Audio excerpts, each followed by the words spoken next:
Namaskar. Hello friends, I am Chandrasekhar HB from Bengaluru, Karnataka, India. So today I am here to discuss with you a beautiful piece which was written about a century ago, Father Forgets, which was written by W.Livingstone Larned.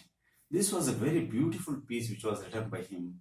So this was written for a magazine in which it was reproduced for many languages. It was translated to more than hundreds of languages. So it's a beautiful piece in which it depicts the feelings of a father, uh, in which he shares how he actually felt when he scolded his son. Later he repents himself. Most of the times, fathers, dads do like that. They actually discipline their child. They expect too much from their children. So sometimes we as parents, dads, or mothers, sometimes what we do, we actually scold our children, and reprimand them, discipline them. Later we repent. We expect too much of from our children. So we forget that they are children, and by the time we forget that, sometimes it comes to our minds that we did wrong things. So this is a very beautiful piece. This I would like to actually read it for you. So here it is. Actually, this has been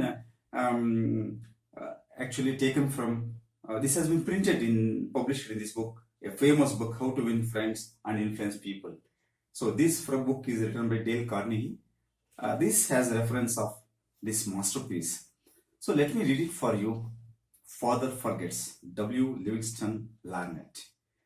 Listen, son, I am saying this as you lie asleep.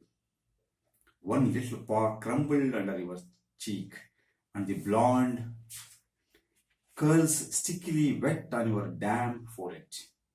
I have stolen into your room alone just a few minutes ago, as I sat reading my paper in the library.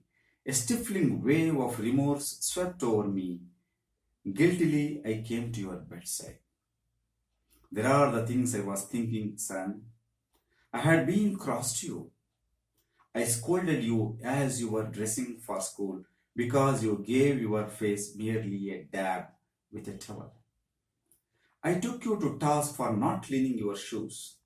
I called out angrily when you threw some of your things on the floor. At breakfast, I found fault too. You spilled things. You gulped down your food. You put your elbows on the table. You spread butter too thick on your bread. And as you started off to play and I made for my train, you turned and waved a hand and called, "Goodbye, Daddy." And I frowned and said in reply, "Hold your shoulders back." Then it began all over again in the late afternoon. As I came up the road, I spied you, down on your knees, playing marbles. There were holes in your stockings. I humiliated you before your boyfriends by marching you ahead of me to the house. Stockings were expensive, and if you had to buy them, you would be more careful. Imagine that, son, from a father. Do you remember later when I was reading in the library how you came in timidly with a sort of hurt look in your eyes when I glanced up over my paper, impatient at the interruption? You hesitated at the door. "What is it you want?" I snapped. You said nothing, but ran across in one tempestuous plunge and threw your arms around my neck and kissed me, and your small arms tightened with an affection that God had set blooming in your heart, and which even neglect could not wither. And then you were gone, pattering up the stairs. Well, son, it was shortly afterwards that my paper slipped from my hands, and a terrible, sickening fear came over me. What has habit been doing to me? The habit of finding fault, of reprimanding. This was my reward to you for being a boy. It was not that I did not love you. It was that I expected too much of you. I was measuring you by the yardstick of my own years. And there was so much that was good and fine and true in your character. The little heart of you was as big as the dawn itself over the white hills. This was shown by your spontaneous impulse to rush in and kiss me good night. Nothing else matters tonight, son. I have come to your bedside in the darkness and I have knelt there ashamed. It's a feeble atonement. I know you would not understand these things if I told them to you during your waking hours. But tomorrow I will be a real daddy. I will chum with you and suffer when you suffer and laugh when you laugh. I will bite my tongue when impatient words come. I will keep saying, as if it were a ritual, he is nothing but a boy, a little boy. I am afraid I have visualized you as a man. Yet as I see you now, son, crumbled and weary in your cot, I see that you are still a baby.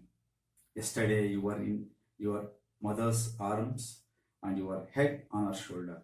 I have asked too much, too much.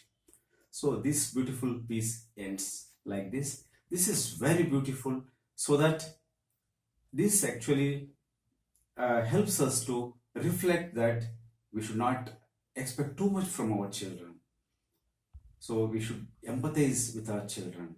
So if you like this, I would like to request you to share this and subscribe to my channel. Thank you, friends.